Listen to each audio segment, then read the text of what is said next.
You are watching CIO TV by Enterprise IT World, a production of Accent Infomedia. There are very simple things that you can do, Sanjay. Change the VMs. Understand when the VM can be switched on or switched off. In the way in which infrastructure could be bought. I'm not even going to the application or the database level. That's a little bit more complex. But even at the infrastructure level, there are very small tweaks that you can do that can substantially reduce the cost of your cloud spend.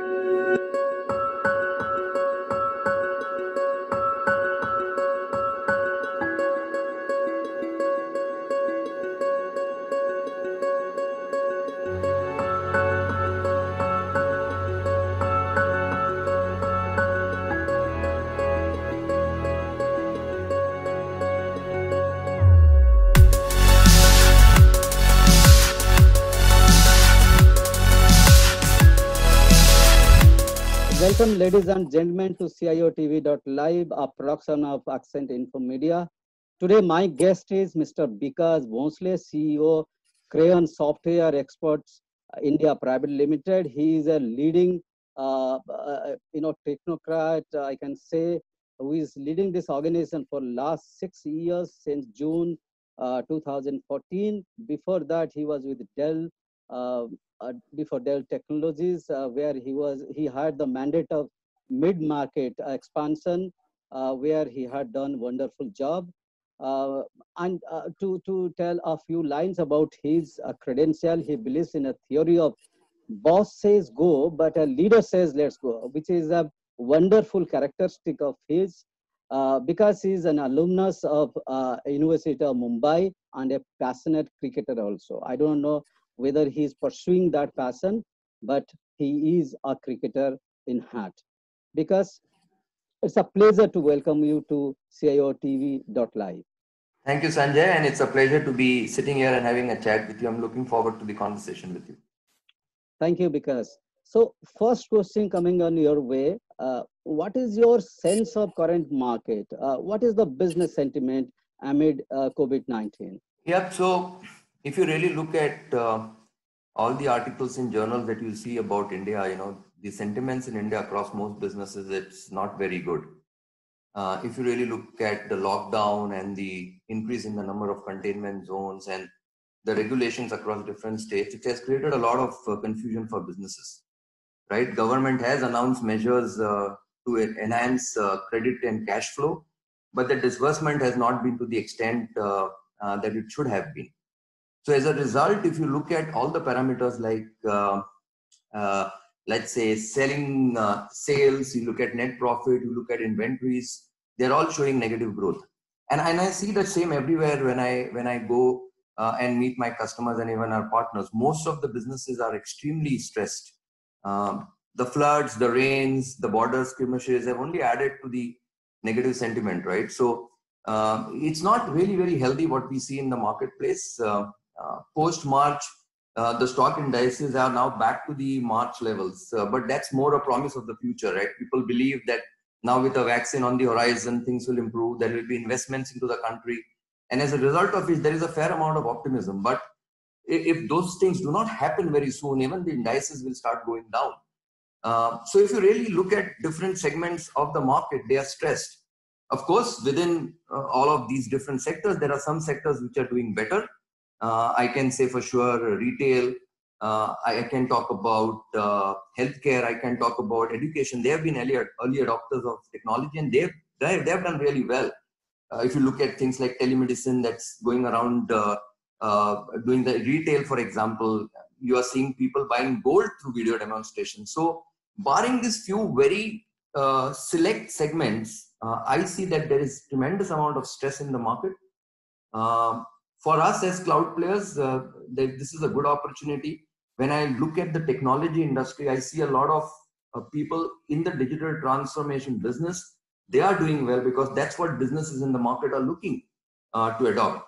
Technology is going to be the game changer post the pandemic. And I think companies like us who are into digital transformation and cloud and software, I see that they are doing very, very well. All right, if you can little elaborate on the vertical markets or the technology from the traction point of view that is happening in India. Of course, cloud is one of the technology where the traction is happening. What else? So cloud is the bedrock of everything, right? I believe, and I always say this, right? Cloud is completely democratizing the technology adoption in the marketplace. And the reason I say that is, if you look at a typical digital transformation landscape, Sanjay, there is tremendous amount of technology that one can go and adopt, right? We call it industry 4.0, or we call deep technology, or we call it technology 4.0. There is so much that can happen across technologies.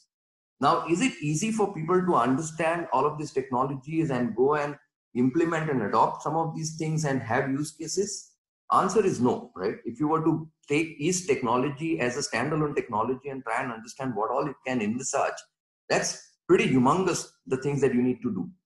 However, today with cloud, a lot of these technologies are easily available in easily consumable form.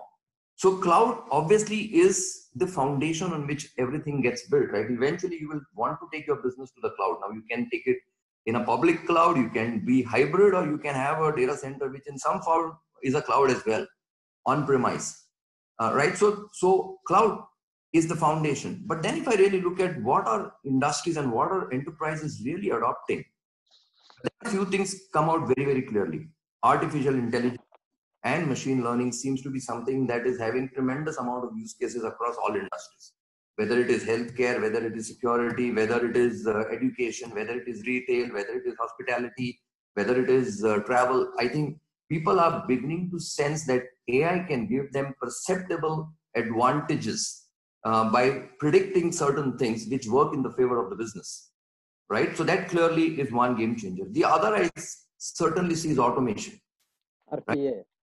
Yeah, you look at remote process automation. So everything which is mundane, which is operational, onboarding, compliance, supply chain management, a lot of these things which are normally taking a routine tasks that take a lot of your time, they are getting automated. Chatbots, right? Today it is not unusual for you to go and try to pay an insurance policy, and then there is a help assistant, a digital assistant who comes and tries to help you out, right? And these are wonderful things that are happening in our industry. I would want to say that data is very, very important as well. So everything that is connected to data analytics, or what you want to do with respect to data sciences, and again, data scientists will feed into what you want to do with AI or machine learning. So all of these technologies in a way are interrelated, but AI, machine learning, data, automation, blockchain, I would say these are some of the things that are really getting adopted at a rapid scale in the industry today. Because we have been talking about digital transformation for a long time. Now, all of a sudden, it seems to be happening very rapidly. The concept is resonating all across the industries, enterprises particularly. Are you seeing the movement, whatever is happening, it's happening with a purpose, in a rightful way, or in a helter and skelter? People are adopting the solutions where they might land up in, bringing in trouble to their organization. It's a very good question, Sanjay, and my response has to be qualified, because I will tell you from what I see, right? If I tell you from what I read, then India is not at the same level of maturity when it comes to digital transformation as some of the other countries, right? So though we have 50% mobile penetration, the level of literacy that we have in the country is fairly low. If you look at the Western world, that level of literacy is pretty high, which means that when you look at a digital transforming world, this inequality exaggerates itself a lot. Because if you do not have the level of understanding literacy to understand what this technology then can do for you, then you are exposing yourself to a lot of risk. And that lot of risk can come through security threats to the environment, right? So I would say that in India, whilst we are rapidly adopting digital technology, the risk is also similar.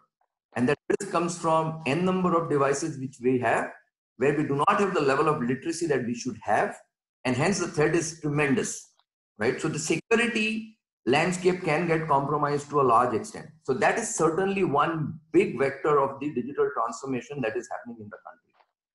Second, though we have 76% enterprises now having adopted cloud, when this pandemic struck, you will be surprised to know, Sanjay, a lot of so-called large enterprises came to us saying that we want to have work from home solutions.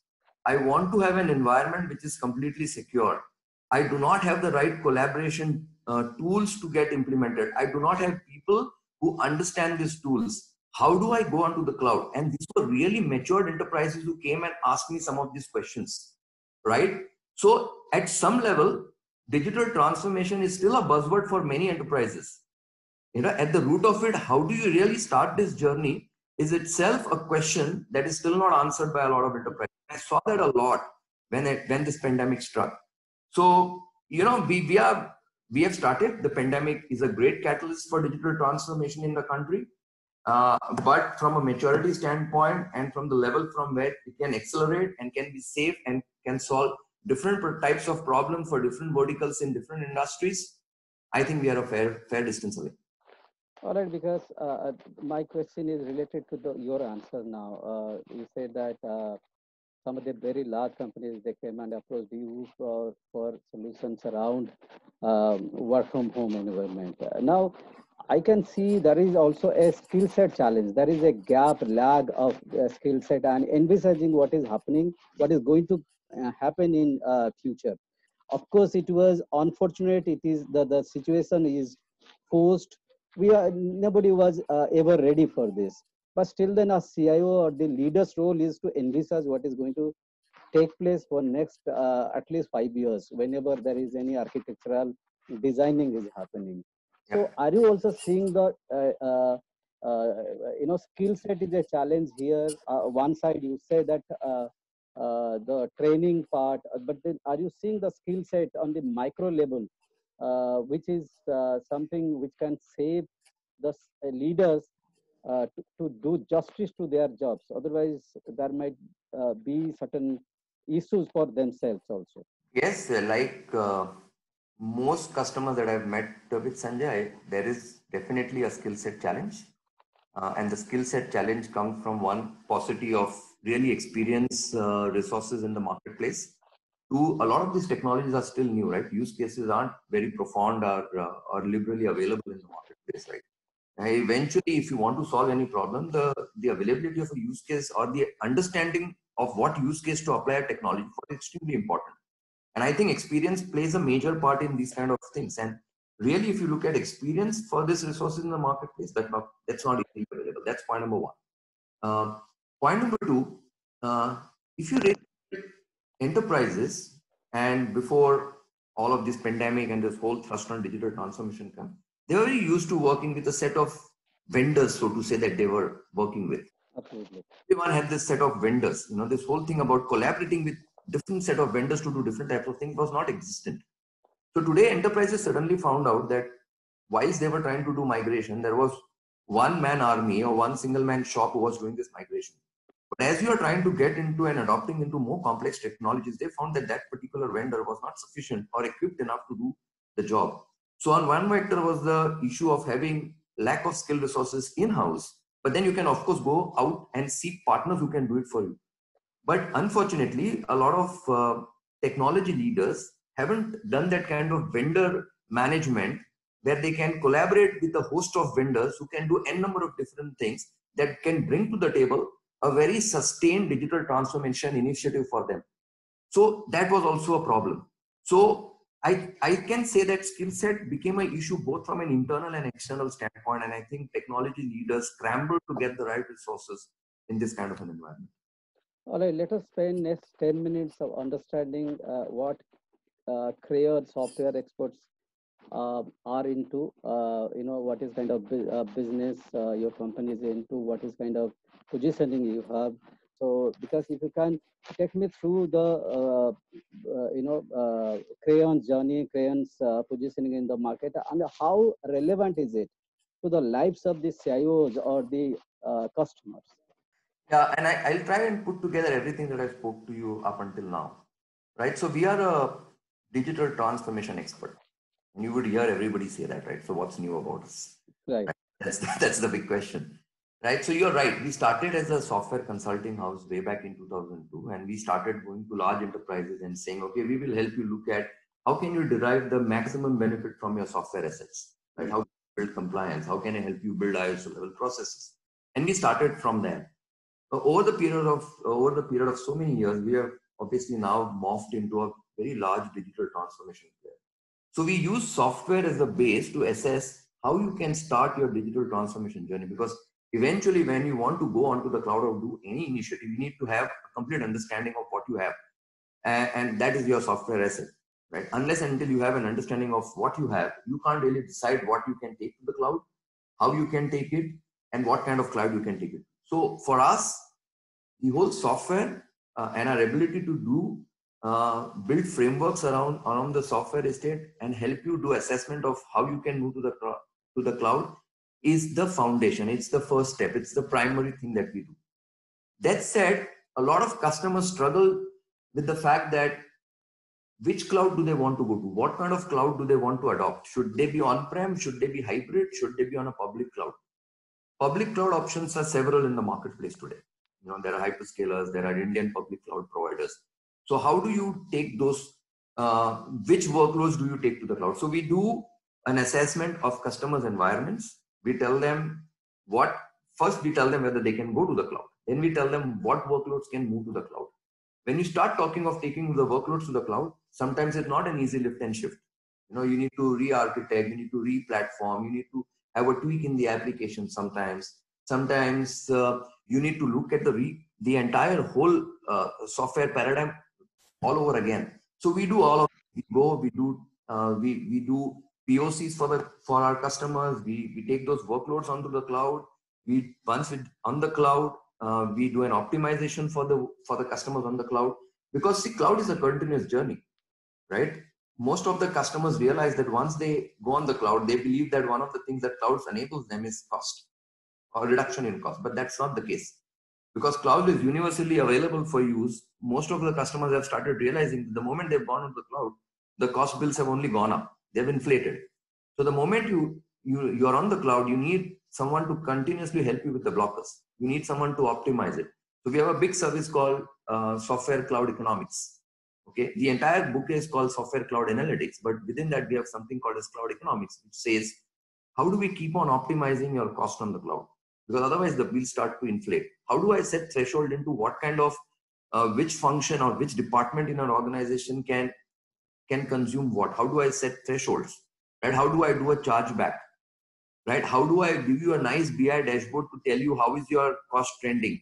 So we do all of that as part of it. We have a platform called Service IQ, which is one single portal which gives you an access to all of these things. So from the journey of looking at your software estates to taking you onto the cloud is what we do, including managed servicing the cloud and all of that. Now, this is one piece of what we do. Today in India, we are also cloud distributors for both the large hyperscaler, which is Microsoft and AWS. We have a beautiful cloud integration platform where we have about 400, 500 partners who are having their customers on the cloud, onto this platform, consuming cloud in various forms. Now, these partners are doing cutting edge work. Someone is doing great work in RPA. Someone is doing great work in blockchain. Someone is a great expert on AI, you know, and so on and so forth. So when I go to a customer and he wants to do n number of different things, I am able to get this whole collaboration ecosystem of partners who are varying skill set in different technologies, who are using my cloud platform, which provides the foundation for them to use the cloud technology, where I help the customer with the optimization, with the consumption reports, at the same time working with different set of partners, implementing those technologies. And across all of these technologies, I have a very, very strong cloud architecture team in-house in Crayon. So they can talk at the architecture level and the partners can come and do the use case and the deployment thing. So we become then a holistic platform for any customer who wants to do a digital transformation. And that essentially is the difference, Sanjay. Because if I go to a customer and say, you know, what do you want to do everything for you? You know, I will be faffing. And that's not really going to happen in today's environment, right? You need to be able to work cooperatively with a lot of other partners and bring up solution to light. And that's exactly what we do. All right. So yeah, you are saying that you are supporting, you are complementing the customers, the CIOs in mapping and giving them the right solution, right size solutions on the cloud. Now, when you say cloud, there, of course, I normally do not ask this question to anybody. We are either on-prem or cloud, but we have got so many options in cloud. Cloud computing is one, right? On-prem or cloud computing. Why backup is a cloud? You are giving cloud computing one piece. What is the theory? Why it gives a bad or wrong impression to the customer, saying that again cloud is very costly because you have got multiple clouds. You have got backup as a cloud. You have got DR as a cloud. You have got so many things. It's not the fact that it is costly, it's the fact how you manage it that makes it costly. Okay. Right? Several times when you have infrastructure on your premise, you have people who can manage it. You know how your resources are using, those hardware resources. In the cloud, what my observation is in the market is when you put things on the cloud, all your users are using the cloud liberally they are using the cloud, so to say. So there are no thresholds, there are no controls in the system. There are no chargeback mechanisms in the system. Also, cloud is pretty complex. Right? The technologies that you use, this licensing models that go into the cloud, they are not very easy to understand, and they keep evolving by different vendors for different technologies constantly. It is impossible for enterprises to keep a tab of everything. As cloud and software experts, we have the people who understand this. There are very simple things that you can do, Sanjay.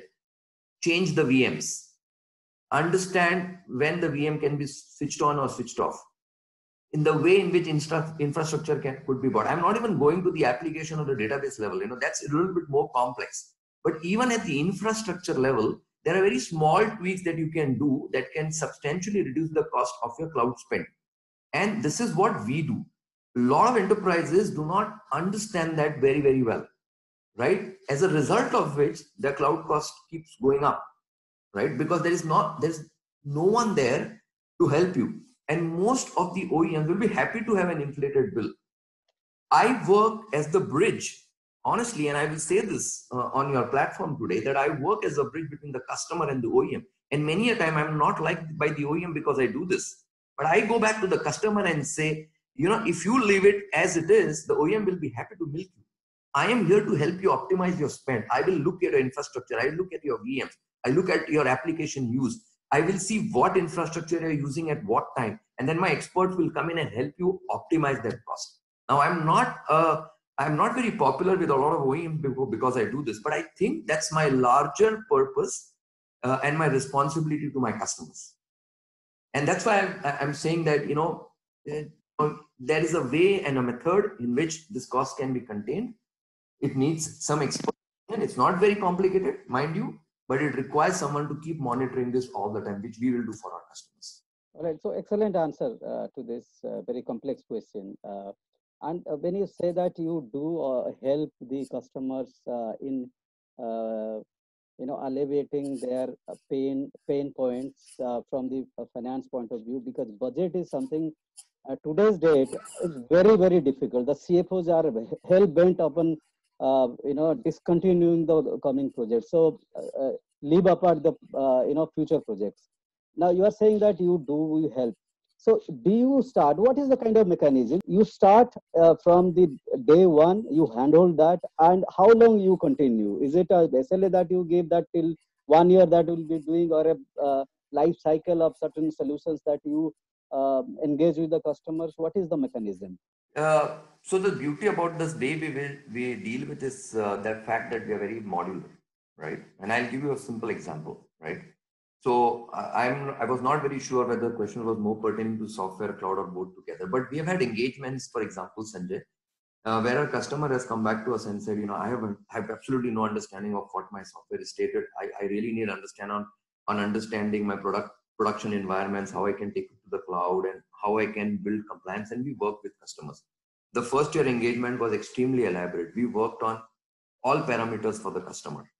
The next year, because we were enabling the customer, next year the engagement became a lot more specific. In the third year, it became only specific to a few hours because he only came to us for expert help.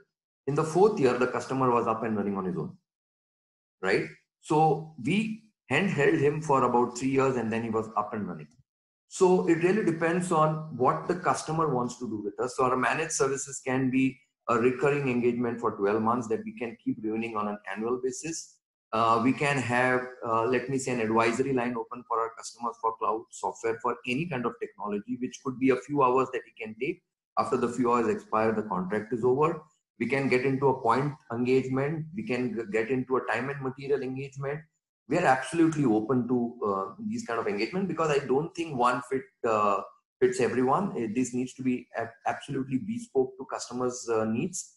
And that's very, very philosophically our belief on that one. So we will not take something that this is what you want to do because customers have varying needs. So we need to customize accordingly. And I hope I was able to answer your questions. How do you see the post-COVID scenario? Maybe 1 minute you can take, and post that you can give a message to the customers, particularly the CIOs. The COVID world, I would want to imagine you're asking me of the larger world. It's going to change, right? I mean, we've seen that already. And I said, right, today cars are getting bought online.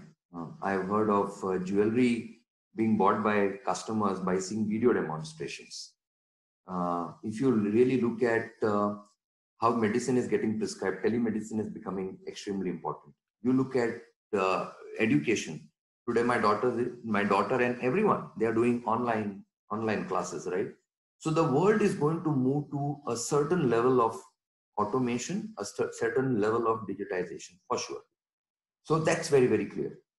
My own belief is that, we all talk about work from home and everything will be digital and so on and so forth. My own view is that it will be a hybrid, just like we talk about hybrid cloud. It's impossible. So for my company, everyone works from home. But once this pandemic is over, I do not foresee that I will continue with it because you need to come, you need to meet, you need to socialize. Human interaction is extremely important because there is a fair amount of learning, there's a fair amount of exchange of ideas when that happens. So that will continue. But the whole push and this pandemic will act as a big catalyst for digital transformation. And the digital payment industry is a great example. Fueled by mobile internet, fueled by the inclusion of non-banking players. You see what Paytm has done to that industry, and you will see that happen across all segments of the market, without doubt. So we will move into a very, very improvised and scaled up digital transform world for sure. When I look at CIOs, if that's the next question, Sanjay, yeah, I've been saying this for a very, very long time, right? CIOs need to be a business enabler. Unless and until you understand the business and you try to do some technology work without understanding the business, it's only going to it's going to make the problem worse. So you need to understand the business processes, then tweak it and apply different technologies. And that's what is the best fit. Now, when you do this, of course, you need resources, and the world is becoming pretty broad. The digital world is pretty broad. So if I'm a technology leader, I need to be able to be smart enough to hire the right kind of resources who can help me with this digital initiatives. The world is moving from I know it to a lot of people who will know it. So I need to empower those people to be able to deliver the solutions to us. So if I am as a CEO going to believe that I know everything, that in my belief that probably may not be right, because you will require a lot of smart specialists who will come in and help you, and you need to be smart to go and hire and recruit them. And you need to have a broader sense of technologies, so to say. And then, of course, there are other cultural things, right? You need to do change management. You need to be able to go and be someone who will keep advocating the change across different businesses, because business is very averse to change. There is a lot of inertia when you look at changes. So the CIO needs to be the change agent that will drive this change, be able to have the command skills to go up to businesses and say that I can change your business and create different experiences for your customers so that you can grow in a very different and innovative way. So that definitely is what CIOs need to change from being probably specialist to more broad generalist with the ability to hire right. The larger message that I always believe is that we have a larger responsibility to the larger community. There are a lot of problems that are plaguing the world and our community at large, whether it is with respect to healthcare, whether with respect to education, all of these things. And I think technology can come to the fore and solve some of these real complex problems that humankind face today by the right application of some of these deep technologies that are today. So for the CIO community, this is a great, great, great responsibility and an opportunity to differentiate themselves and create a breakthrough path in their futures. And of course, people like me are there to help. All right. Thank you very much, Vikas, for speaking on CIO TV to Enterprise IT World. Pleasure. It was my pleasure, Sanjay. Thank you so much for Thank inviting you. me and Crayon on this.